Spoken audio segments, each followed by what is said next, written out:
하나님 말씀, 오늘은 요한복음 1장 1절과 14절 말씀 보겠습니다. 요한복음 1장 1절과 14절입니다. 이제 말씀을 같이 읽겠습니다. 자, 먼저 1절 읽겠습니다. 태초에 말씀이 계시니라. 이 말씀이 하나님과 함께 계셨으니 이 말씀은 곧 하나님이시니라. 이제 14절입니다. 말씀이 육신이 되어 우리 가운데 거하심에 우리가 그 영광을 보니 아버지의 독생자의 영광이요 은혜와 진리가 충만하더라. 아멘. 우리 성경 사도행전 16장 31절 말씀에 보면은 주 예수를 믿으라 그리하면 너와 네 집이 구원을 얻으리라, 이제 이런 말씀이 있습니다.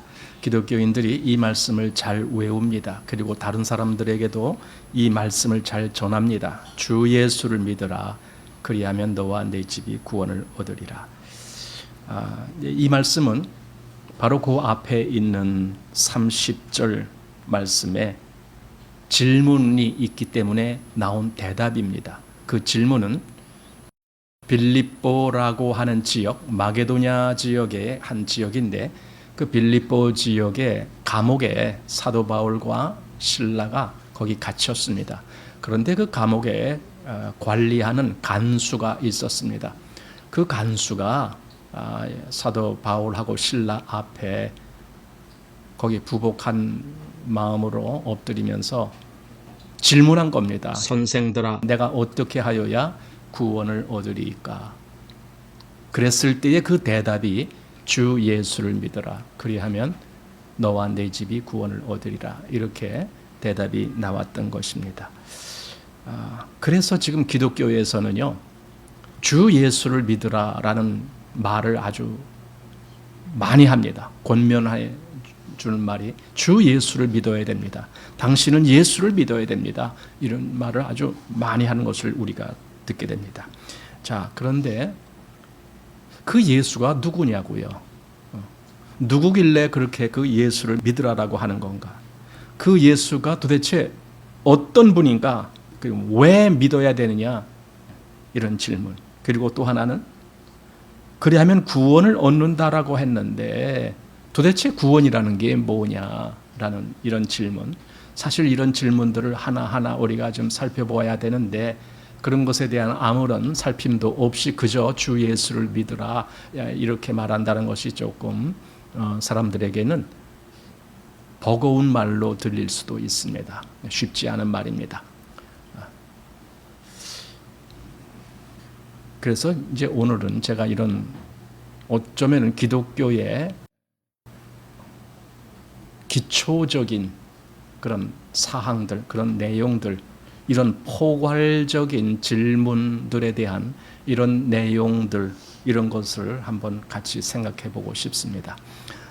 기독교에서 기초라고 하면은요, 사람들은 뭔가 아주 그 초보적인 쉬운 내용인가 보다 이렇게 생각하는데 기독교의 기초는 그런 것이 아닙니다. 기초라는 것은요, 이 위에 뭔가 이렇게 세워지는 그 밑바닥의 기초입니다. 여러분, 건물 지을 때 이 기초가 얼마나 중요한 겁니까? 그거는 그냥 쉬운 문제가 아닙니다. 이 밑에 바닥이 만약에 거기가 이런 그 땅속에 안반이 없다라면은요, 그 안반이 나올 때까지 계속 이 기초 볼대를 박아야 됩니다. 그래서 이 기초를 튼튼하게 만들어 놔야 그 다음에 그 위에다가 건물을 지을 수가 있는 겁니다. 그러니 기초는 매우 중요한 겁니다.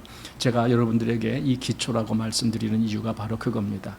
기독교에서 이런 기초적인 내용을 알지 못하고 그냥 열심히 신앙생활 하겠다라고 이렇게 하지만 그 신앙이 제대로 되지가 않습니다. 왜냐하면 기초가 부실했기 때문에 그렇습니다.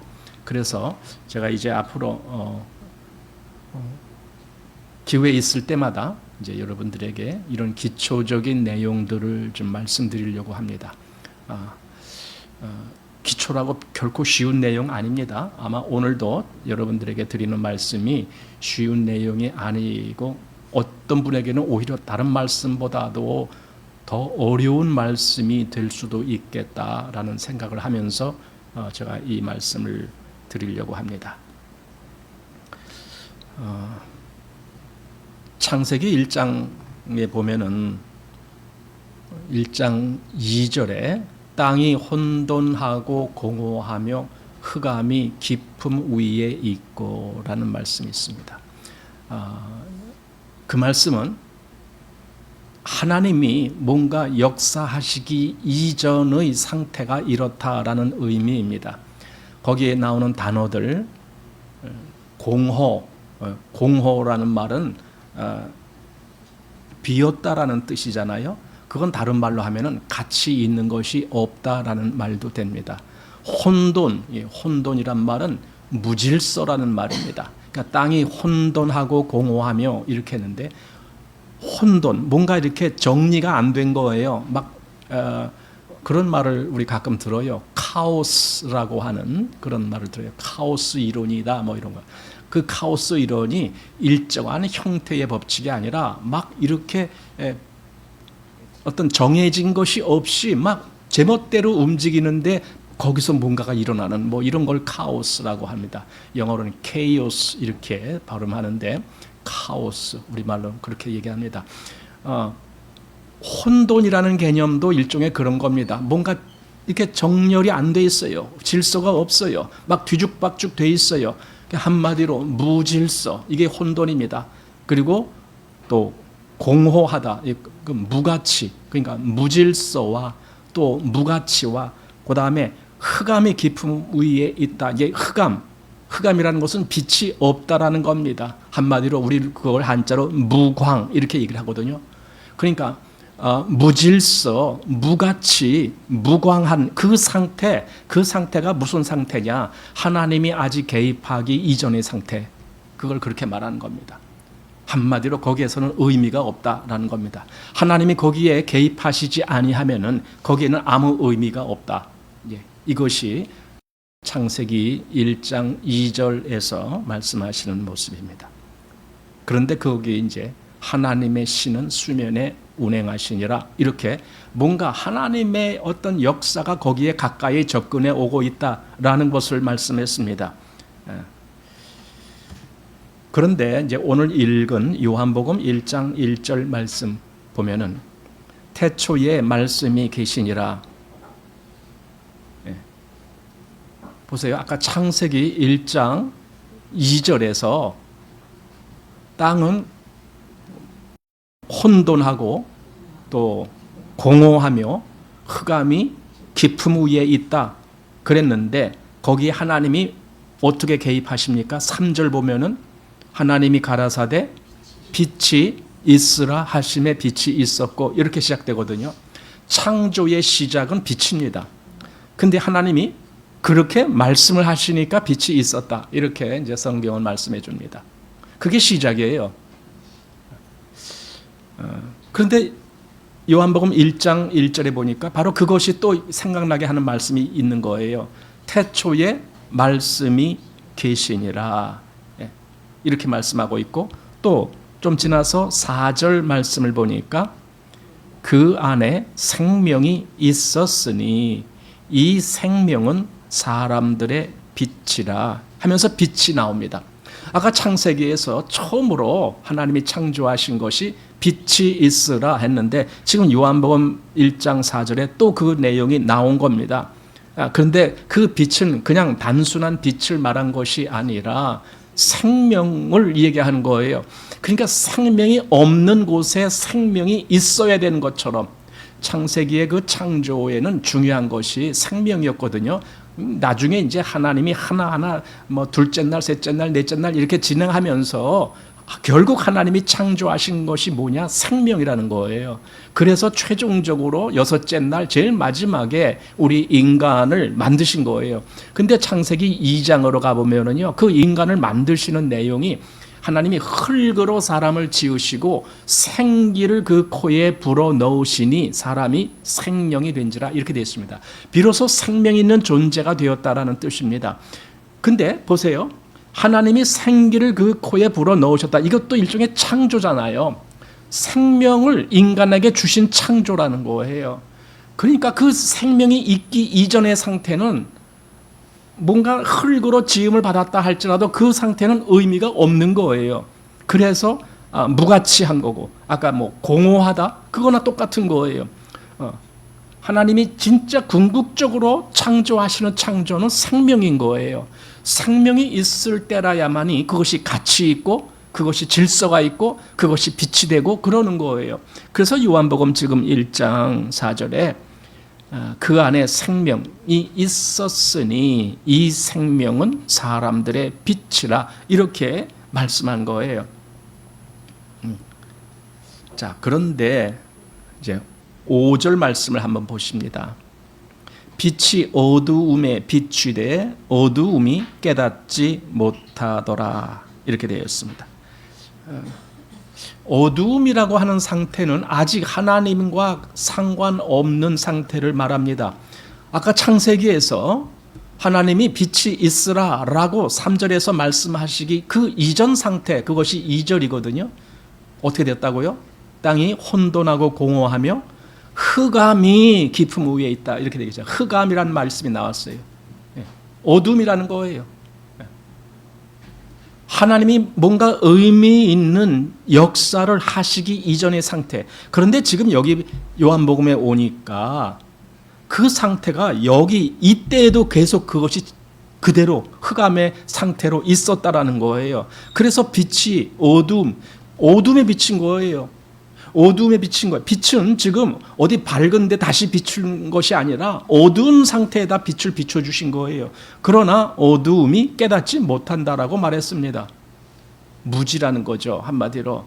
그러니까 아까 혼돈, 무질서, 또 무가치, 또 빛이 없는 무광, 그리고 지금 여기 무지, 알지 못하는, 깨닫지 못하는 그 상태, 이게 무지라네. 그러니까 전부 뭔가 잘 안 되고 있는 상태입니다. 이것이 하나님이 개입하기 이전의 상태입니다. 즉 여기 세상이 어둡다라는 것은요, 하나님과 무관한 상태에 있었다라는 겁니다. 그건 다시 말하면은요, 아까 뭐라고 그랬습니까? 이 빛이 어둠에 비춘다 했는데 이 빛은 그 앞에 말로 그대로 보면은 빛과 생명은 동격입니다. 생명이 곧 빛이다라고 했습니다.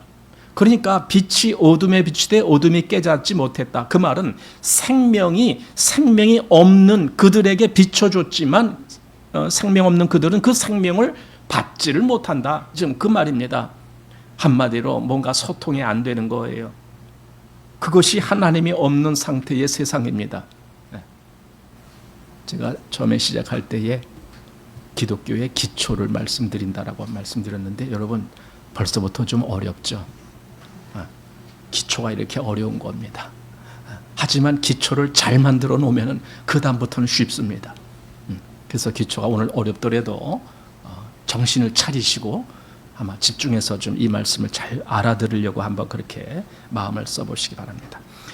빛이 없다, 즉 어둠이라는 것은요, 한마디로 말하면요, 생명과 단절됐다, 이렇게도 말하는 거예요. 생명에서 끊어졌다. 그것이 단절입니다. 즉 하나님을 알지 못하는 상태다. 그게 어둠입니다. 우리 에베소서 4장에 보면은 그 모습을 이렇게도 볼 수 있습니다. 한번 보시기 바랍니다. 자, 에베소서 4장 18절 말씀 이렇게 되어 있습니다. 저희 총명이 어두워지고 저희 가운데 있는 무지함과 저희 마음이 굳어짐으로 말미암아 하나님의 생명에서 떠나 있도다. 이게 누구의 마음입니까? 하나님을 모르는 자들의 마음입니다. 그 앞에 17절 보면 그것이 더 자세하게 설명이 되어 있거든요. 17절 보십시오. 그러므로 내가 이것을 말하며 주 안에서 증거하노니 이제부터는 이방인이 그 마음에 허망한 것으로 행함같이 너희는 행하지 말라. 그러니까 보세요. 여기 허망한 마음 그것이 나왔고 그 다음에 총명이 어두워졌다라는 그 흑암이 나왔고 저희 마음이 굳어져서 하나님과 생명에서 떠나 있다.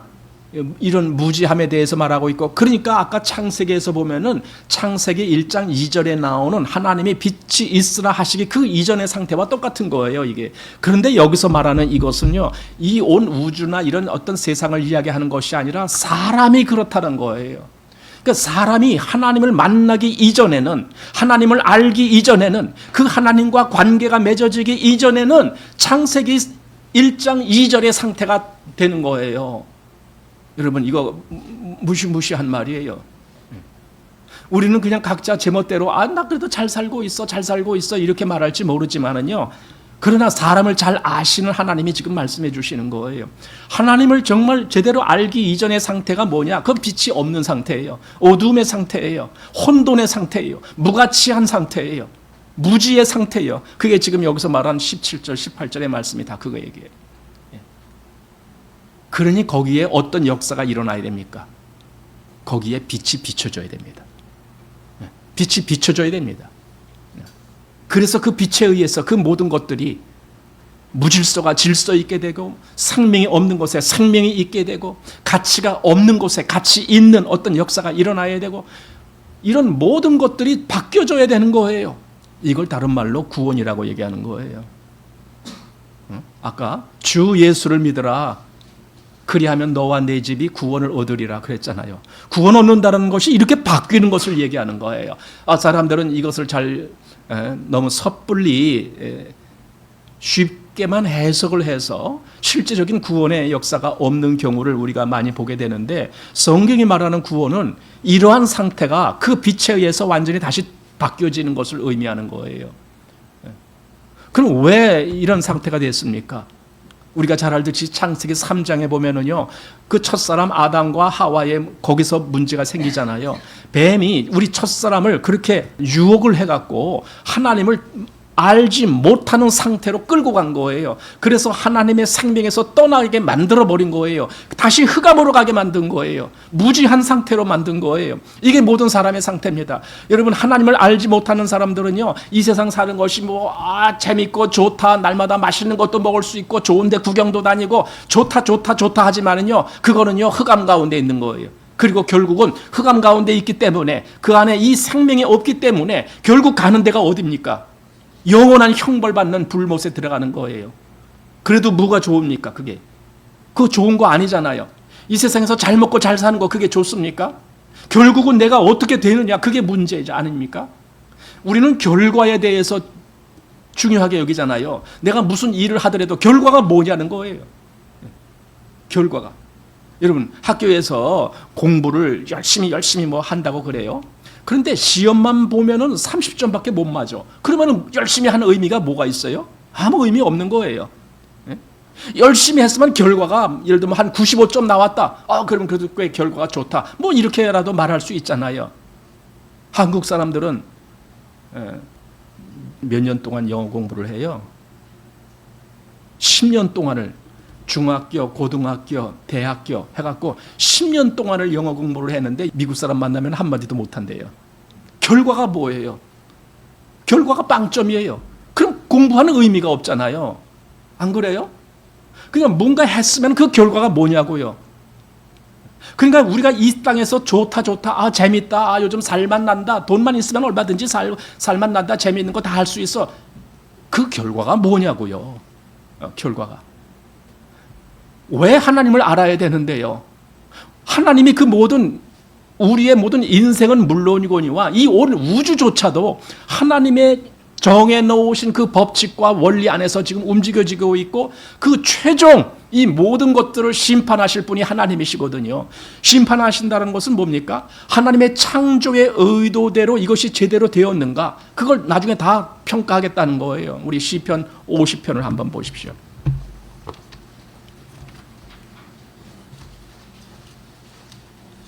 자, 시편 50편입니다.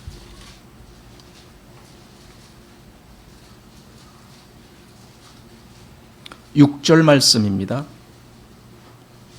자, 같이 시작. 하늘이 그 공의를 선포하리니 하나님 그는 심판장이시미로다. 우리가 어떤 세상에서 나쁜 짓을 한다. 그러면 그 주변에 있는 사람들이 이런 얘기를 해줘요. 야, 너 하늘이 무섭지도 않아? 막 이런 얘기를 하죠. 하늘. 그러니까 하나님 모르는 사람도 그런 얘기를 하는 거예요. 너 하늘이 무섭지 않아? 어떻게 그렇게 그런 못된 짓을 할 수가 있어? 막 이렇게 책망하면서 하늘 얘기를 합니다. 근데 보니까 여기 그 얘기가 나온 거예요.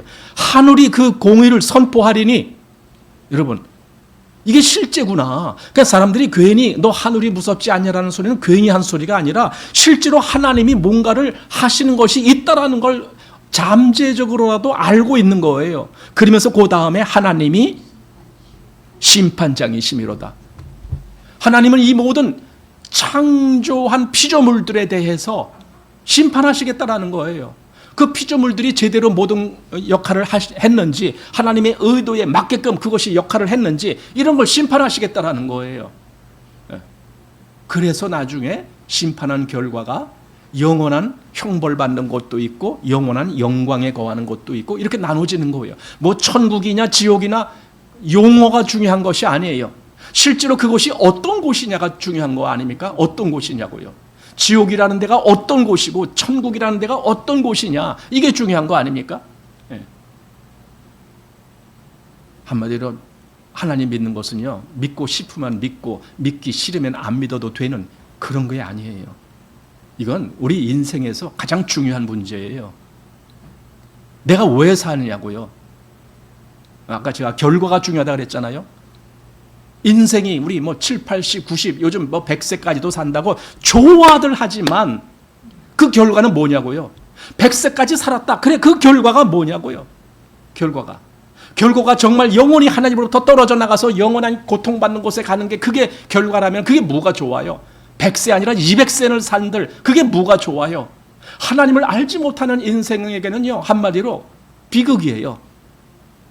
1000년을 살아도 비극이에요. 그건 하나님을 알지 못하는 인생에게는 영원한 형벌이라는 것이 있습니다. 왜 그것이 중요하냐? 하나님이 그렇게 하시니까. 이 세상을 만드신 분이 하나님이시기 때문에 이 세상의 마지막까지 책임지고 운행하시는 분도 하나님이시고 결과에 대한 심판을 하시는 분도 하나님이시기 때문에 하나님이 그 모든 것을 다 하시는 거예요. 그러니까 하나님을 믿는다라는 것은요, 예, 하나님이 그 모든 것을 다 하십니다라는 그걸 믿는 거예요. 그러니까 창세기부터 예, 하나님이 창조하셨습니다. 예. 또 이 중간중간에 이런 하나님의 역사가 있습니다. 예, 하나님이 그렇게 하셨습니다. 또 결과에 가서 하나님이 심판하신다. 예, 하나님이 심판하십니다. 이걸 다 믿는 거예요. 그것이 하나님을 믿는 거예요. 그런데 하나도 안 믿고 그냥 말로만 하나님 믿는다는 거예요. 오늘날 기독교인이라고 하는 사람들 중에 엉터리 기독교인이 많아요. 너무 많아요. 그래서 아마 하나님의 심판을 받고 영원한 불못에 빠질 사람들 중에 기독교인이라고 하는 사람들이 부지기수로 들어갈 거라고 난 생각해요.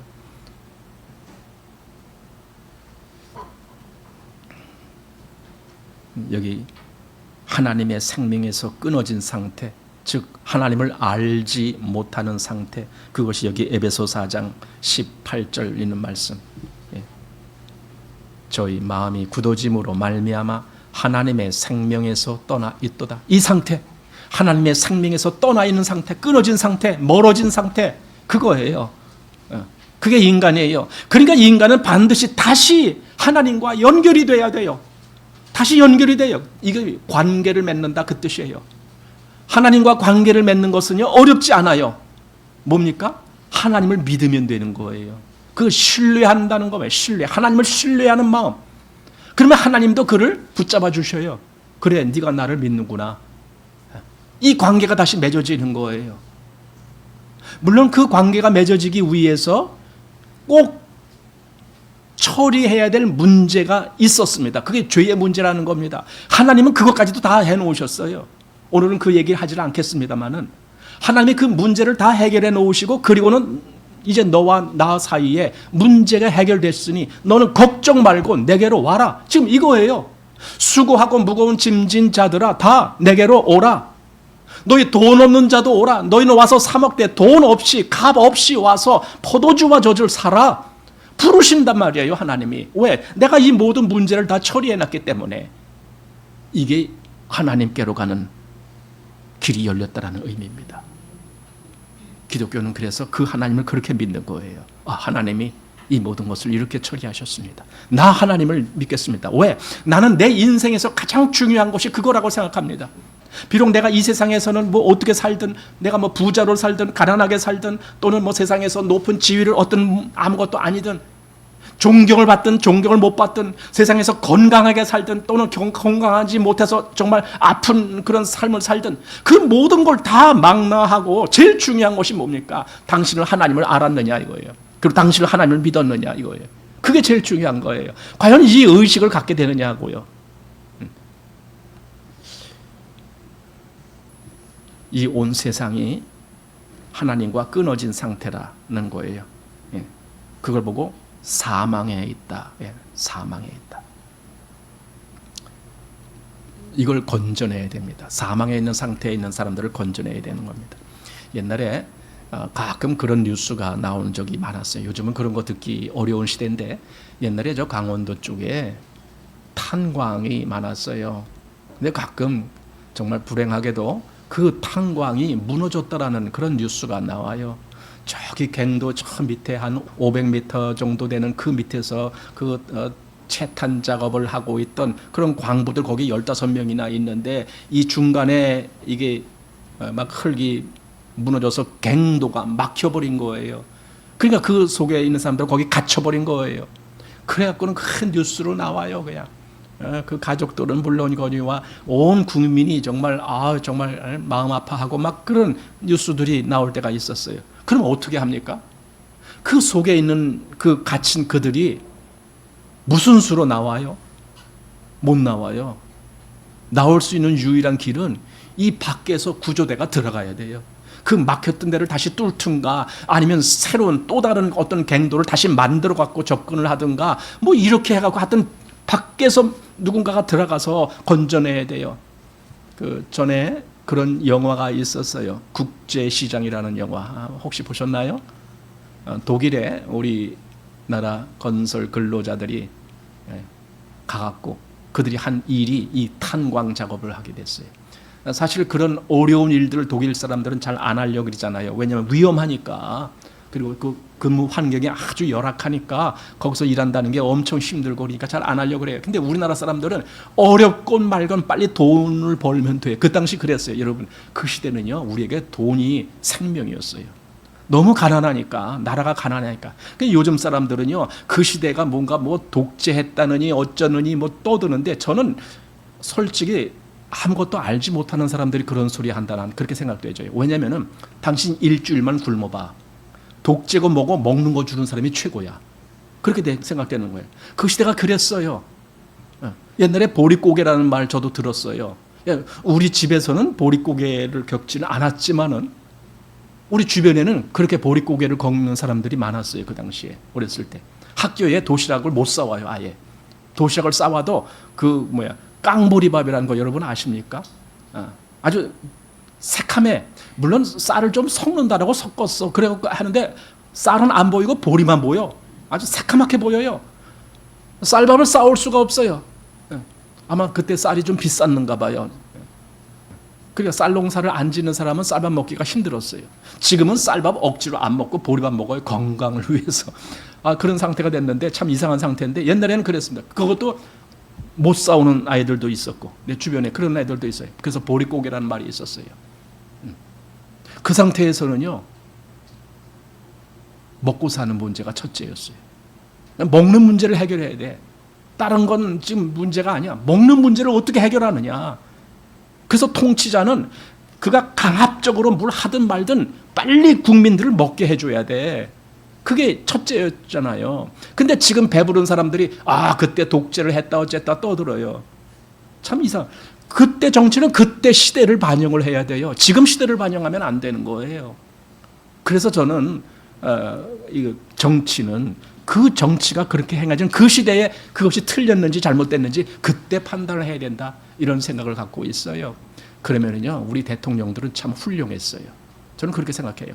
그러니까 그렇게 우리가 굶었을 때는요, 그 굶은 걸 해결하기 위해서 대통령이 그렇게 정치를 하고, 그냥 처음에 이승만 대통령은 우리가 빨리 독립을 하고 이 주권을 회복해야 된다, 또 거기에 맞춰서 해서 미국과도 어떤 조약을 맺고 막 이런 걸 하고, 그 다음에 박정희 대통령은 또 이 나라를 어떻게 해서 또 굶지 않은 나라로 만들까 그렇게 하고 자꾸 흘러가다 그 다음에 또 어떤 건 이제는 우리가 좀 민주화도 돼야 되겠다. 그러니까 또 그 다음에 또 민주화를 위한 또 대통령들이 또 나왔잖아요.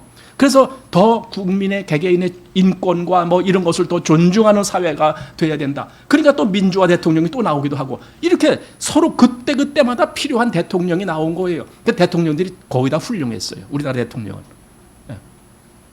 그래서 우리나라가 지금 세계에서 10위권 안에 드는 부강한 나라요, 경제 대국이다, 뭐 이런 얘기를 해요. 거저된 게 아니에요. 이런 훌륭한 지도자들이 있었어요, 우리에게. 근데 왜 그런 것들을 훌륭하다라고 보질 못하느냐고요. 참 그거 이상해요. 요즘 사람들은요, 그냥 편 갈르기만 하고 있어요.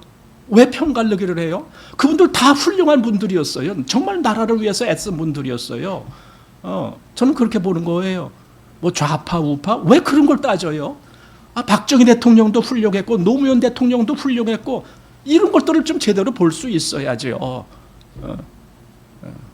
이상한 얘기를 했습니다. 자, 어쨌든 세상은요, 이 상태가 끊어진 상태예요. 뭔 상태? 생명에서 끊어졌어요. 하나님으로부터 끊어졌어요. 벗어났어요. 그래서 아까 국제시장 얘기하다가 그랬죠. 국제시장 얘기하는데 그 독일에 근로자들이 파병을 해갖고 결국은 우리가 할 수 있는 일은 탄광일 그런 거밖에는, 또 우리 간호사들이 가서는 그 간호사 일 처음에 가갖고 그들이 꺼려하는 일, 그런 거 뭐 시체 처리하는 거라든지, 뭐 독일 사람들이 보통 크기나 해요. 그 신체가 그런 큰 그런 시체들을 우리 그 연약한 간호사들이 가서 그들을 다 처리하고, 그런 게 얼마나 힘들고 하기 싫은 일이었습니까? 근데 그런 걸 다 하는 거예요. 그래서 결국은 왜 국제적인 어떤 거래를 하려면은요, 우리 한국 돈은 아무리 많아도 소용이 없어요. 달러가 있어야 되잖아요. 그래서 달러를 번 거예요, 그때. 달러를 벌어서 그 달러를 가지고 또 경제를 또 일으키느니 어쩌느니 정말 애써서 지금 이런 나라가 된 거 아닙니까? 자, 그때 제가 이제 핵심, 그때 그 국제시장 보니까요, 그 광부들이 저 땅속에서 지금 일을 하는데 그게 무너진 거예요. 그 영화 속에 그게 나와요. 그 무너졌어요. 독일 사람들은요, 구조하러 들어가지도 않아요.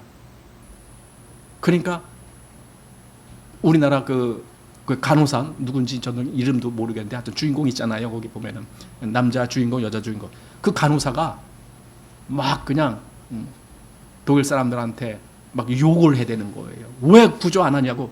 그러면서 우리가 그럼 들어가겠다 하면서 그 한국 사람들이, 그 육지에 있었던 사람들이 막 결성을 해갖고 막 이제 들어간다고 막 그래. 그래서 결국은 가서 구조를 해내요. 그 무너진 데서. 여러분, 이 땅은요, 탄광이 무너진 거와 똑같아요. 어떻게 해요? 누군가가 와서 건져줘야 돼요. 이 땅은 혼돈입니다. 이 땅은 어둠입니다. 흑암입니다. 이 땅은 뭡니까? 무질서입니다. 또 알지 못하는 무지입니다. 빛이 없는 무광입니다. 그 상태에 누군가가 와야 됩니다. 누군가가 빛으로 오고 누군가가 생명으로 오고, 그래서 여기에 이 흑암에 있는 사람들을 건져내줘야 됩니다. 그 어떤 아주 어떤 간절히 요구되는 그 상황이 이 땅의 이 세상이었어요. 그래서 결국은 하나님이 그 역사를 하시는 거예요. 그러니까 창세기에서 창조의 역사에서 만드셨다라면은 이제 이 흑암의 세상을 다시 살리고 다시 건져내기 위한 역사를 하는 거예요. 그 말을 하려고 지금 요한복음 1장이 기록된 거예요. 하나님이 왜 여기 이렇게 하셔야 되느냐? 바로 이 땅이 흑암이기 때문에. 다시 요한복음 1장을 보십시오. 태초에 말씀이 계시니라, 이렇게 이제 시작된 말씀이 4절 말씀에 그 안에 생명이 있었으니 이 생명은 사람들의 빛이라, 이거예요. 빛이라. 빛이 비추는 거예요. 그런데 문제가 생겨요. 아무리 빛이 비춰도요, 이 어두움이 빛을 몰라요. 못 알아봐요. 그 말이 5절이에요. 자, 보십시오. 빛이 어두움에 비추되 어두움이 깨닫지 못하더라. 이렇게 돼버렸어요. 그러면 어떻게? 절망이죠. 아니, 빛이 왔는데도 어둠이 아주 지독한 어둠이에요. 그러니까 빛을 못 알아봐요. 한마디로 눈을 감고 그 위에다가 안대를 뒤집어 쓰고 거기다가 이 번거지를 뒤집어 쓰고 그리고는 이불 속에 들어갔습니다. 그 방에 아무리 빛을 비춰도 그 사람에겐 빛이 보여요? 안 보이는 것처럼 지금 그 상태란 말이에요. 그러니까 빛이 어둠에 비치되 어둠이 깨닫지 못하더래요. 그래서 하나님이 그 빛을 제대로 보게 하기 위해서 어떤 역사를 또 하시는 거예요. 그게 뭡니까? 그 빛을 증거하는 사람이 있어야 되겠다. 그 증거하는 사람을 미리 파송을 하는 거예요. 그게 세례 요한이라는 사람입니다. 자, 6절 말씀 봅니다. 하나님께로서 보내심을 받은 사람이 났으니 이름은 요한이라. 그러니까 요한이라는 사람이 성경에서 요한 복음을 기록한 사람도 요한이에요. 그는 사도 요한이라고 하는 사람인데 여기서 말한 요한은 그 요한이 아니고 세례를 베푼 요한 있습니다. 예수님보다 조금 더 먼저 온 사람입니다. 예수님보다 6개월 정도 더 앞서서 세상에 온 사람인데 그를 세례 요한이라고 그래서 부르는데 바로 그를 얘기하는 거예요. 다시 여기 6절 하나님께로서 보내심을 받은 사람이 났으니 이름은 요한이라. 저가 증거하러 왔으니. 뭐 하러 왔다고요? 증거하려고요. 증거하는 사람이 왔어요. 뭘 증거하는지, 그게 정말 옳은 증거인지, 그게 정말 맞다면 나는 그 증거를 제대로 봐야 되고 나는 그 증거를 받아들여야 되는 거예요. 어떤 재판성에서 생각을 해보세요. 재판이 이게 뭐 이것이 저 사람이 범인인지 아닌지 아무도 아는 사람도 없고 이거 오리무중이에요. 근데 피해 당한 사람은 제발 내가 이 억울한 피해를 당했으니까 이걸 좀 제발 좀 어떻게 처리해 주세요 하고 막 애걸복걸 하고 있어요. 그 재판관이 어떡합니까? 증거 있느냐? 증거도 없어. 그럼 증인이 있느냐? 예, 저기 어떤 사람이 봤다라고 합니다. 증인이 있습니다. 그럼 그 사람 불러와라. 그럼 그 사람이 내가 그때 이렇게 봤습니다. 저 사람이 이렇게 이 사람에게 이렇게 하는 걸 내가 봤습니다. 그때가 몇 월 며칠 몇 시 어디냐? 그때 딱 하니까 정말 그게 딱 들어맞아요. 증인이 뭔가를 증거할 때에는요, 그 증거를 받아들이는 거예요. 여기 이 땅이 이렇게 흑암 가운데 있을 때 아무도 그 사실을 이렇게 빛이 왔어도 모를 그 상태에 있을 때 그 빛을 증거하러 오신 분이 바로 세례 요한이라고 하는 사람입니다. 그가 증거하는 겁니다. 근데 증거를 해도 사람들이 받질 않아요. 하지만 요한은 그 증거를 충실히 합니다. 그 충실히 하는 목적이 그겁니다. 빛에 대하여 증거하고 모든 사람으로 자기를 인하여 믿게 하려 함이라. 믿는다라는 말은요, 신뢰한단 말입니다. 그 신뢰한단 말은 다시 하나님과 뭔가 관계를 맺는다는 뜻입니다. 하나님을 믿어야, 하나님을 신뢰해야 하나님과 관계가 맺어지는 거예요. 그 이전에는 관계 없어요. 여러분은 그렇게 됐습니까? 하나님을 신뢰하고 하나님을 믿을 수 있는 관계가 됐습니까? 그렇게 안 되면 여러분 하나님과 관계가 없어요. 그냥 어둠 가운데 있어요. 어둠 가운데 있으면 어둠은 흑암은 그냥 흑암으로 가는 거예요. 빛으로 갈 수가 없어요. 다시 9절 말씀도 보십시오. 참 빛, 곧 세상에 와서 각 사람에게 비추는 빛이 있었나니 그가 세상에 계셨으며 세상은 그로 말미암아 지은 바 되었으되 세상이 그를 알지 못하였고. 몰라요. 세상이 존재하게 된 피조하게 된 그것도 역시 이 빛에 의해서 존재하게 됐는데도 불구하고 그 빛을 몰라보는 거예요. 한마디로 어떤 엄마가 아이를 낳는데 그 아이가 엄마 보고 당신은 누구예요? 우리 엄마 아니잖아요. 막 이렇게 하는 거와 똑같은 거예요. 그 말이 되는 거예요? 근데 그렇게 하고 있어요. 세상이 그랬다는 거예요. 그러나 하나님의 역사는 계속됩니다. 그래서 11절 자기 땅에 오매 자기 백성이 영접지 아니하였으나, 여기까지 보면 절망이죠. 그런데 그 다음 12절 시작. 영접하는 자 곧 그 이름을 믿는 자들에게는 하나님의 자녀가 되는 권세를 주셨으니. 자, 아까 그 탄광에 무너졌습니다. 그래서 밖에서 구조대가 이제 겨우 그 무너진 흙을 헤치고 들어가서 겨울 통로를 만들어 놓고 저길 이제 보는 거예요. 근데 거기까지 가질 못하겠는 거예요. 뭔가 좀 들어가기 아주 어려워서. 그래서 소리 지르는 겁니다. 그 안에 있는 사람들 일로 오세요. 일로 오세요. 그러면 우리가 줄을 내릴 테니까 이 줄 붙잡고 올라오세요. 부르는 겁니다. 그럼 어떻게 해야 돼요? 그 속에 있는 사람들이 일로 와야죠. 빨리 와서 붙잡아야죠. 근데 그 속에서 어떤 사람은 에이 니네 떠들어라, 나는 그냥 여기서 잠이나 자겠다. 그럼 그 사람은 어떻게 해요? 끝나는 거예요. 지금 빛이 왔을 때 지금 세상이 그랬다는 거예요. 그래서 어떻게 하라는 거예요? 영접하라는 거예요. 오라는 거예요. 와서 그를 붙들라는 거예요. 영접하는 자, 곧 그 이름을 믿는 자들에게는 하나님의 자녀가 되는 권세를 주시겠다라는 거예요. 이게 구원입니다. 그 이전에는 하나님의 자녀가 될 수가 없었어요. 하나님의 자녀가 아니에요. 그냥 나는 나고 하나님은 하나님이에요. 각자 도생이에요. 그냥 각자 도생.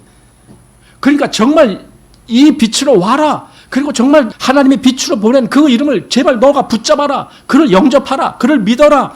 왜냐하면 그러면 너는 산다. 너가 하나님의 자녀가 돼. 너가 하나님의 아들이 돼. 이게 사는 거예요. 하나님과 관계가 맺어지니까. 그렇게 하라라고 부르는 거예요. 성경은 우리를 그렇게 부르시는 말씀이에요. 오라는 거예요. 자, 하나님의 자녀가 되는 권세를 주셨으니 이는 혈통으로나 육정으로나 사람의 뜻으로 나지 않냐고 오직 하나님께로서 난 자들이니라. 하나님께로서 나는 역사가 있는 거예요. 이게 놀라운 거 아닙니까? 세례 요한이 바로 그 일을 아까 한다 그랬어요. 세례 요한이 아까 우리 7절 8절에 증거한다. 증거. 그런데 좀 지나서 15절 말씀도 미리 보겠습니다. 15절. 요한이 그에 대하여 증거하여 외쳐 가로되 내가 전에 말하기를 내 뒤에 오시는 이가 나보다 앞선 것은 나보다 먼저 계심이니라 한 것이 이 사람을 가리킴이라. 사실은 예수님보다 세례 요한이 6개월 더 앞섰다고 그랬잖아요. 이 세상의 출생이 그렇게 돼 있어요. 세례 요한이 먼저 출생하고 6개월 후에 예수님이 이 세상에서 출생을 하셔요. 그러니까 예수님이 뒤에 사람이에요. 그런데 세례 요한은 그걸 알아요. 저 나보다 뒤에 온 예수는 나보다 더 앞선 사람이다. 그걸 알아요. 그래서 증거를 하는 거예요. 예수를 증거하는 증거. 그 왜 증거합니까? 증거를 받고 믿으라고. 그거예요. 증인의 역할은 그겁니다. 여러분, 우리가 다 그리스도의 증인이에요. 그 뭐예요? 우리가 전하는 말을 듣고 다른 사람이 그걸 믿게 하기 위해서 우리가 증인 역할을 하는 겁니다. 그래서 우리는 다 그리스도의 증인들입니다. 세례 요한이 이때 제일 먼저 증거의 역할을 한 거예요. 예수님을 증거했다고요. 예수를 믿으라는 거예요. 그가 바로 하나님의 빛이다. 그가 생명이시다. 그를 믿는 자는 구원을 얻는다. 그러니 그를 믿어라. 이렇게 증거를 했다고요. 사람들이 그 증거를 받지 않았지만 우리 요한계시록에 가보면은요, 바로 그 증거를 믿은 사람들이 나와요. 한번 보시겠습니까? 우선 사도 요한이 어떤 사람인지 자기 자신을 그렇게 말했습니다. 요한계시록 1장 2절 말씀 보시기 바랍니다. 요한계시록, 이거 이제 사도 요한이 쓴 서신인데, 자 2절 말씀 보십시오. 요한은 하나님의 말씀과 예수 그리스도의 증거, 곧 자기의 본 것을 다 증거하였는데, 여기 증거라는 말이 나와요. 그걸 증거했다라는 거예요.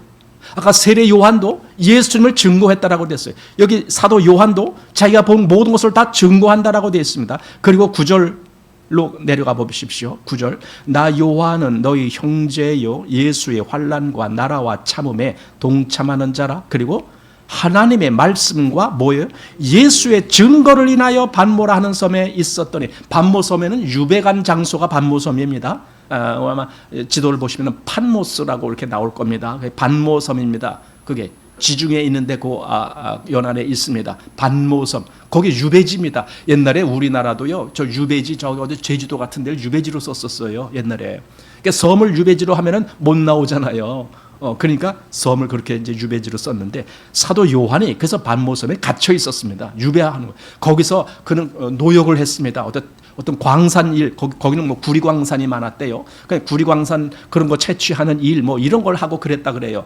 노역을 하는데 그때 이제 그렇게 하는 중간에 예수님이 그에게 뭔가를 보여주신 거예요. 그래서 그 본거를 기록한 것이 요한계시록이에요.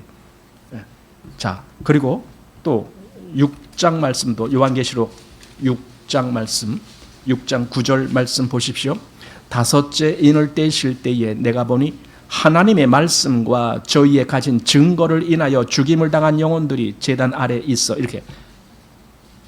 어떤 사람들이, 여기서 이 사람들은 우리가 말하는 순교자라고 하는 사람들입니다. 근데 그들은 어떤 사람들이냐? 하나님의 말씀과 저희의 가진 증거, 그것 때문에 죽임을 당했다. 그러니까 그 안에 증거가 있다. 한마디로 예수님을 나타낸 그 증거를 그걸 받아들여서 내 안에 있다. 그 말이잖아요. 증거, 또 하나님의 말씀, 그게 다 자기 안에 있는 사람들. 그것 때문에 이 사람들은 순교를 당하는 거예요. 왜냐하면 그 증거를 부인할 수가 없으니까. 그래서 순교를 당해요. 우리 뒤에 어디입니까? 12장을 한번 보시기 바랍니다. 12장 17절. 여기 용이 나옵니다. 용은 사단을 의미합니다. 그 사단이 어떤 사람들과 이렇게 대적하는, 어떤 사람들과 전쟁을 하는 그 모습이 나옵니다. 과연 누구와 전쟁을 할까요? 사단은 누구와 전쟁을 할까요? 거기 얘기가 17절에 나옵니다. 용이 여자에게 분노하여 돌아가서 그 여자의 남은 자손 곧 누구예요? 하나님의 계명을 지키며 예수의 증거를 가진 자들로 더불어 싸우려고 바다 모래 위에 섰더라. 이렇게 사단은요 누구와 싸웁니까? 예수의 증거를 가진 자들이에요. 그러니까 아까 요한복음 1장에서 세례 요한이 예수를 증거한다는 말은 매우 중요한 말입니다. 그리고 우리가 예수를 믿는다 할 때는 그 증거를 받아들인다는 거예요. 그래서 그 이름을 믿는 거예요. 그 이름 믿는 자들에게는 하나님의 자녀가 되게 해주는 권세를 주시겠다. 그게 지금 성경에서 말씀하시는 거예요. 그런데도 세상은 그를 알지 못했다. 이렇게 얘기합니다. 자, 하나님이 예수님을 세상에 보내신 것은 이 세상이 아까 말했듯이 그 탄광 같은 그 속인데 중간에 무슨 사태가 나갔고 탄광이 다 막혀버렸어요. 출입구가 막혀버렸어요. 그러니까 저 속에 갇혀버린 거예요. 그 상태, 그게 세상입니다. 여러분 거기서 아무리 잘 먹고 잘 산다고 그게 행복합니까? 그거 좋다라고 말할 수 있습니까? 갇힌 상태에 있는데 그게 뭐가 좋아요? 그런데 하나님이 그들을 구조하시려고, 그들을 건져내시려고 그 아래로 내려오시는 거예요. 여러분 이 놀라운 역사를 우리가 무시하면 안 됩니다. 하나님이 직접 내려오신다니까요. 이게 하나님의 역사입니다. 다시 그 역사가 어떻게 진행됐는지 우리가 살펴보기 위해서 요한복음 1장 말씀을 보시기 바랍니다. 1절에 오늘 읽은 말씀 중에 태초에 말씀이 계시니라 이렇게 되어 있습니다. 여기 말씀이라는 말은 우리말에는 그렇게 번역을 했지만 이 헬라어에는요 로고스라는 단어로 되어 있습니다. 그 로고스라는 단어에는 단지 우리가 말하는 말이다라는 개념으로 끝나는 것이 아니라 거기에는 어떤 원칙과 어떤 질서와 어떤 능력이 다 포함된 것이 로고스입니다. 근데 이걸 어떻게 번역하냐고요? 그러니까 그냥 말씀 이렇게 그냥 번역을 했어요. 태초에 말씀이 계시니라 하면서 로고스를 그렇게 번역했습니다. 이 태초에 말씀이 계시니라는 말을 헬라어로는 이렇게 말합니다. 엔 아르케 엔 호 로고스. 태초에 말씀이 계시니라 이 말입니다. 이 말씀이 뭔가 내가 그 말씀에 접근이 되지 못한다면 나는 멀리 떨어져 있는 겁니다. 여러분 여기 태양이 빛을 발합니다. 이 지구는 그 태양의 빛을 받아서 이렇게 대낮에 환한 그런 분위기가 됩니다. 그런데 이 태양으로부터 더 멀리 지구보다도 훨씬 100배 멀리 떨어진 곳에는요 계속 밤일 수가 있어요. 물론 거기에 또 다른 행성의 빛을 발하는 행성이 있다면 모르겠는데 그렇지 않다면 이 태양빛이 갈수록 더 흐려질 거 아닙니까? 그래서 지구의 한 100배 정도 되는 그런 먼 거리에 있으면은요 낮이라도 전혀 이렇게 볼 수 없을 정도로 그렇게 흐릴 수가 있습니다. 흑암입니다. 그러니까 이 빛에 접근이 안 되는 것은 어둠입니다. 말씀, 여기 로고스라고 하는 것 속에는 그 빛이라는 것의 의미를 갖고 있는 겁니다. 아까 또 생명이라는 것의 의미도 갖고 있다라고 그랬어요. 그 생명이 빛이라고 했습니다. 그런데 거기에 접근을 못하면은 그는 어두운 가운데 있는 거예요. 그래서 하나님을 알지 못하면은 또 하나님이 보내신 이 로고스 그를 알지 못하면은 나는 어두운 가운데 있는 거예요. 모든 인생은 그렇게 태어납니다. 어두운 가운데서. 흑암입니다. 그리고 혼돈입니다. 이 태초에라고 하는 말, 여기 아르케라고 아까 읽은 말인데 이것은요 여러 가지 한 5가지 정도의 뜻이 있습니다. 첫 번째는요 기초라는 뜻입니다. 기초, 영어로는 foundation 이렇게 말합니다. 기초, 무엇의 가장 그 시작의 그 어떤 시점 또는 어떤 뭐 근본 뭐 이런 거 foundation. 그다음에 두 번째는 핵심이란 단어입니다. 영어로는 core라고 말합니다. core.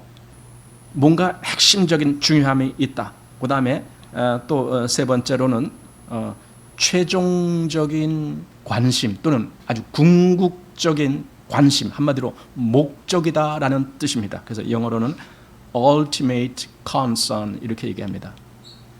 궁극적인 관심이 있다. 그다음에 네 번째로는 이게 맨 처음이다라는 의미의 이제 우리 성경에서 번역한 게 바로 그런 의미로 번역됐습니다. 태초에라는 의미. 그래서 beginning 이렇게 영어로 말합니다. 그게 아까 말한 아르케라고 하는 단어가 가지고 있는 뜻입니다. 뭔가 가장 근본이고 가장 핵심적이고 가장 궁극적인 관심의 대상이고 그리고 뭔가 시작의 시점 바로 그것을 아르케라고 말하는구나. 사실 헬라어는요 원래 옛날에 헬라 지역에 철학이라는 것이 많이 발전했거든요. 저는 잘 모르겠어요. 철학과를 가서 공부해 본 적이 없기 때문에. 근데 철학과 공부한 사람들이 하는 말 중에 철학과의 제일 첫 시간에 주제로 삼는 것이 아르케라는 겁니다. 이걸 가지고 얘기를 한대요. 태초에, 우리말에는 그렇게 되지만, 그렇지만 태초만을 의미하는 것이 아니라 뭔가의 근본, 뭔가의 시작, 뭔가의 핵심, 이런 전체, 그게 아르케라는 겁니다. 그래서 그 헬라어에는 이런 철학이 발달했기 때문에 그 말의 표현이 굉장히 깊은 뜻을 갖고 있는 단어들이 참 많아요. 그 당시에. 그래서 철학자들이 많이 탄생한 것 같아요. 그리스 철학자들 많았잖아요. 그런데 이 요한복음은요, 창세기가 아님에도 불구하고 하나님의 창조의 역사를 말하고 있습니다. 다시 창조하는 겁니다. 그게 하나님의 역사다. 자, 여기 7절 말씀 아까 보았지만은 요한의 증거하는 이유는 뭐라고요? 모든 사람으로 자기를 인하여, 즉 자기가 증거하는 그 증거를 인하여 믿게 하려고. 그래서 세례 요한은 그걸 지금 증거한다. 증거의 목적은 믿게 하려고. 그겁니다. 믿게 하려고. 여러분, 우리가 말씀을 증거로 받는다라면 우리는 그 증거가 증거한 그 어떤 대상, 여기서 말씀하는 대상이 예수 그리스도시거든요. 성경은 예수 그리스도를 말씀하는 거예요. 근데 그 예수 그리스도는 하나님을 세상에 오신 분이에요. 그러니까 그 대상을 믿는 거예요. 믿게 되는 거예요. 그게 증거를 받는 사람이에요. 그래서 영접한다란 말이 나온 거예요. 영접, 믿는다. 그게 결과입니다. 그래서 하나님의 자녀가 된다. 즉 하나님과의 관계를 맺는다. 그래서 그 말씀이 결국은 어떻게 된 거냐? 말씀이라는 존재가 그냥 창조로, 창세기에서의 그 창조로만 끝난 것이 아니라 그 말씀이 우리에게 오셨다니까요. 우리 인간 세상에 오셨다니까요. 여러분과 저에게 오셨다니까요. 말씀이. 그게 14절이라니까요. 보십시오. 14절 시작. 말씀이 육신이 되어 우리 가운데 거하심에 우리가 그 영광을 보니 아버지의 독생자의 영광이요 은혜와 진리가 충만하더라. 네. 말씀이 육신이 되어 우리 가운데 거하심에, 한마디로 우리에게 오셨다. 우리와 함께 계신다. 그거예요. 그러니까 아까 그 앞에서 그 말씀은 엄청난 말씀, 로고스라고 되어 있잖아요. 로고스는 단순히 우리가 말하는 말의 의미가 아니라 그랬잖아요. 그 로고스의 의미는 엄청나다고 제가 말씀드렸잖아요. 근데 그 로고스가 우리에게 오신 거예요. 왜? 이 빛이 없는 흑암 가운데 있는 나를 건지시려고. 그래서 말씀이 육신이 되어 우리 가운데 거하심에, 말씀이 육신이 되어라는 말의 헬라어가 이렇게 됩니다. 아까 말한 그 호, 로고스, 그러니까 영어로 말하면 the word 이렇게 되는 겁니다. ho logos 그다음에 sark ho logos sark egeneto 이렇게 됐습니다. ho logos sark egeneto 말씀이 육신이 됐다라는 말입니다. 이미 과거 시제입니다. 됐다. 우리말에는 되어 그러니까 이 시제가 잘 분명하지 않지만은 말씀이 육신이 됐어. 그래서 우리에게 오신 거야. 이렇게 지금 말씀하고 있습니다.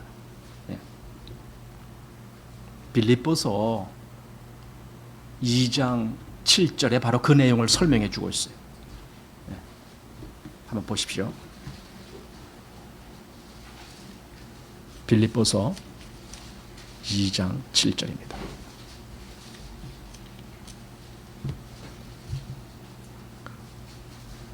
오히려 자기를 비어 종의 형체를 가져 사람과 같이 되었고 사람의 모양으로 나타나셨음에 이거예요. 사람과 같이 되고 사람의 모양으로 나타나신 겁니다. 그게 말씀이 육신이 되어 우리 가운데 거하심의 그 뜻입니다. 말씀이 육신이 되어 왜 그래야 됩니까? 왜?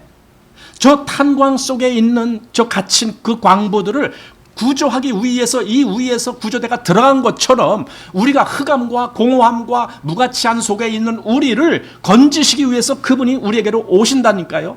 그게 말씀이 육신이 되어 우리 가운데 거하셨다는 말이에요.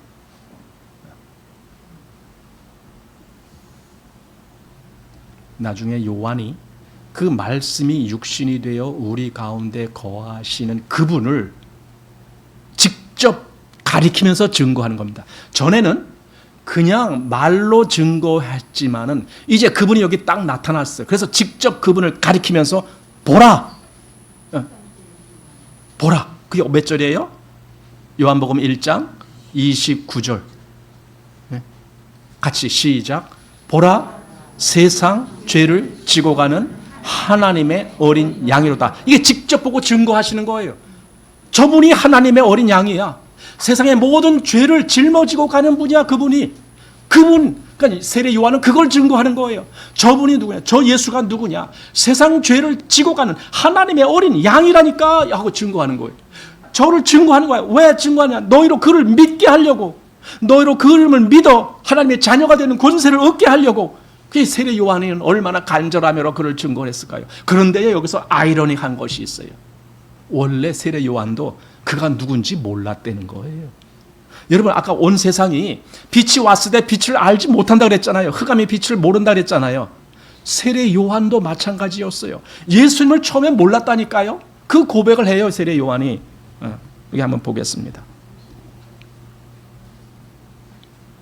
33절 말씀 보시기 바랍니다. 나도 그를 알지 못하였으나 이거예요. 몰랐다는 거예요. 그런데 나를 보내어 물로 세례를 주라 하신 그이가 나에게 어떻게 했어요? 말씀하시되, 이 말씀하셨단 말은 그분이 그렇게 증거하셨다 그거예요. 그러니까 세례 요한도요 하나님의 증거를 받은 거예요. 받고 그렇게 믿은 거예요. 그러니까 나에게 말씀하시되 성령이 내려서 누구 위에든지 머무는 것을 보거든 그가 곧 성령으로 세례를 주는 이인 줄 알라 하셨기에. 하셨기에가 뭐예요? 그렇게 증거하셨기에. 그래서 34절에 내가 보고 그가 하나님의 아들이심을 증거하였노라. 이렇게 세례 요한의 증거가 그렇게 자기도 처음에 몰랐지만 자기도 하나님의 증거를 받고 비로소 알고 그리고 증거한다. 지금 이렇게 말하는 거예요. 여러분 우리도 똑같습니다. 우리도 그가 누군지 몰랐어요. 처음에는. 그러나 성경이 그분을 증거하고 있어요. 여기 세례 요한도 그분을 증거하고 있어요. 우리가 그 증거를 받는다면 이제 우리는 그걸 알게 되고 이제 그를 믿게 되고 이제 우리는 그를 다시 또 증거할 수 있는 증거자가 되는 거예요. 똑같습니다. 우리가 세례 요한의 역할을 할 수 있게 되는 거예요. 그래서 그 시점은 다르지만 우리는 예수님보다 훨씬 후에 세례 요한은 예수님 그 앞서서 그렇게 했지만 우리는 한참 뒤에 그 증거를 하지만 어쨌든 우리도 그 역할을 하는 거예요. 예. 그런데 예수님이 무엇을 말씀합니까? 쭉 지나서 38절 예수께서 돌이켜 그 좇는 것을 보시고 물어 가라사대 무엇을 구하느냐 이거예요. 예, 이 질문, 이게 세상 사람들에게 모두에게 하시는 질문이에요. 이게 무엇을 구하느냐? 한마디로 무엇을 원하느냐? 무엇을 추구하느냐? 무엇을 위해 사느냐? 예, 철학적인 질문이에요. 이게 너는 무엇을 위해 사느냐? 여러분, 인생들이 뭘 위해 삽니까? 여러분 자신은 뭘 위해 삽니까? 내가 하나님을 알지 못하고 내가 하나님의 이 목적을 알지 못했다면 나는 그저 이 세상에서 잘 먹고 잘 사는 거 그것만 구했을 거예요. 그게 다예요. 더 이상 가치 있는 게 뭐가 있어요? 더 이상 고상한 게 뭐가 있어요? 잘 먹고 잘 사는 거 그게 다예요. 그럼 무엇을 구하느냐? 사실 이 질문은 우리 모두에게 하시는 질문입니다. 한마디로 왜 사느냐? 철학적인 질문입니다. 왜 사느냐? 그래는 어떻게 대답한다고요? 왜 사느냐 묻거들랑 그저 웃지요. 예, 좋아요. 웃으십시오. 하지만 우리는 심각하게 그 질문 받아들여야 됩니다. 왜 삽니까? 당신이 살아가는 인생의 가치가 무엇입니까? 무엇을 목적으로 삽니까? 그 질문입니다. 왜 사느냐? 자, 그러니까 여기 제자 따르는 어떤 사람들이 뭐라고 대답해요. 그거 대답 그렇게 중요한 게 아닙니다. 그리고 그 다음 39절 보십시오. 예수께서 가라사대 뭐라고요? 와 보라. 이게 중요한 겁니다. 그러니까 무엇을 구하느냐? 그 말씀과 그 다음에 와 보라. 이게 뭐예요? 예수님께로 오라라는 거예요. 예수님이 누구신지 똑똑히 알아봐라. 그 소리예요. 내가 누구니? 너는 나를 아느냐? 똑똑히 알아라. 와 보라. 와 보라.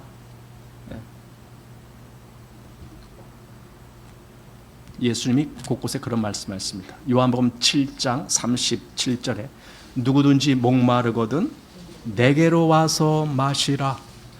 나는 성경의 이름과 같이 그 속에서 생수의 강이 흘러나리라. 뭐 이런 말씀을 하셨어요. 또 요한복음 6장 35절에 내가 곧 생명의 떡이니 내게 오는 자는 결코 줄이지 아니하리라. 내가 곧 생명의 떡이니까 와서 이 생명의 떡을 먹으라. 그 의미죠. 또 요한복음 4장에 보면은 사마리아 여인하고 대화하시다가 네가 만일 하나님의 선물을 알았다면 구하였을 것이요 그가 너에게 이 선물을 주었으리라. 뭐 그런 의미의 내용이 나옵니다.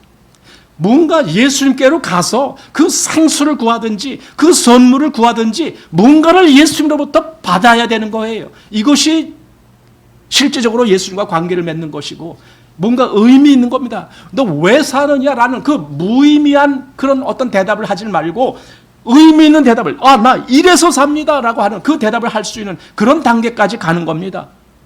이게 예수님이 질문하신 대답입니다. 내게로 와서 마시라. 하나님의 선물입니다. 여러분, 시간이 이제 다 돼서 오늘 빨리 맞춰야 되기 때문에 성경에 아주 오늘 제가 시작부터 기독교의 기초를 말씀드린다고 했어요. 근데 기초만큼 중요하다라고 말씀드렸어요. 이 기독교의 원리라는 것이 뭐냐라는 거, 거기에 어떤 원리가 흐르고 있느냐? 하나님의 원리가 흐르고 있어요. 하나님의 원리는 이 사망을 당한 자에게 생명의 빛을 비추어서 그로 하여금 살게 하고 그로 하여금 이제는 빛과 관련이 빛과 이렇게 연결이 맺어지는 겁니다. 그래서 그가 살아가는 목적을 발견하는 겁니다. 나는 하나님을 향해서 살기를 원합니다. 너 인생 100년을 살든 200년을 살든 너가 무엇을 위해서 사느냐? 나 하나님을 위해서 삽니다. 그래서 너희는 먹든지 마시든지 무엇을 하든지 다 하나님의 영광을 위하여 하라. 이런 말씀이 있는 겁니다. 여러분, 이게 기독교입니다. 왜냐하면 그게 가장 가치 있는 일이기 때문에. 내 주 그리스도 예수를 아는 지식이 가장 고상함을 인함이라. 다른 것은 다 배설물로 여겼다. 그러나 내 주 그리스도 예수를 아는 지식, 그것이 가장 고상한 거다. 이것을 말하는 것이 기독교입니다. 그리고 그것을 우리에게 해주는 것이 성경 말씀입니다. 예수 그리스도가 가장 중요한 거다. 왜? 그분이 이 어둠을 당한, 이 사망을 당한 자에게 빛이요 생명이시기 때문에. 여러분은 예수님을 그렇게 바라보고 그렇게 믿으셨습니까? 예수가 여러분의 생명이십니까? 예수가 여러분의 빛이십니까? 그러면 여러분은 그 빛을 따라 사시는 겁니다. 그게 그리스도인이고 그게 기독교입니다. 정말 이 말씀을 들으신 모든 분들이 다 똑같이 그렇게 되시기를 바랍니다. 기도하겠습니다. 영광 가운데 거하신 주님이 우리에게 친히 말씀이 육신이 되어 오신 이 역사로 인하여 우리에게 빛이 비춰졌고 우리에게 생명의 역사가 일어나게 하셨습니다. 하나님 감사합니다. 그 모든 역사로 인하여 우리가 정말 빛을 받아 하나님의 백성이 되고 그 자녀가 되고 그러므로 말미암아 하나님과 이제는 남남이 아니고 하나님과 하나가 되는 이 역사에 우리가 참여하는 자가 되었습니다. 그러니 하나님, 우리가 이 사실을 알게 하시고 그로 인하여 우리의 삶이 이제는 내가 원해서 풍성한 어떤 것을 사는 삶이 아니라 하나님과 관계를 맺는 가운데 되어지는 아름다운 삶이 되어지길 원합니다. 하나님, 우리를 그렇게 붙잡아 인도하시고 그렇게 우리가 아는 그 하나님의 역사로 말미암아 우리의 삶이 하나님의 영광이 되게 이끌어 주옵소서. 예수님 이름으로 기도하옵나이다. 아멘.